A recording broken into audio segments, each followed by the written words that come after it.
L'espérance de retrouver des survivants s'amenuise d'heure en heure. À l'heure où les sauveteurs continuent de creuser des tonnes de gravats, le bilan humain, lui, s'est encore alourdi. Selon l'agence gouvernementale turque des situations de catastrophe, 62 personnes ont trouvé la mort et plus de 900 autres ont été blessées. Parallèlement à la dévastation terrestre, le tremblement de terre a créé un petit tsunami à environ 48 km au sud-ouest dans la région de Sigasik, une ville côtière à environ 16 km de l'épicentre. Ici, les témoins n'en reviennent encore pas.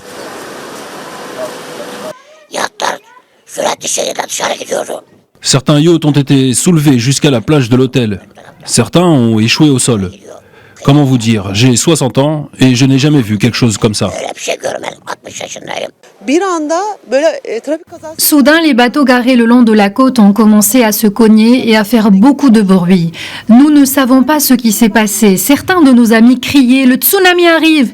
C'est comme un film. Quand l'eau s'est approchée, nous avons commencé à courir. C'était vraiment comme un film.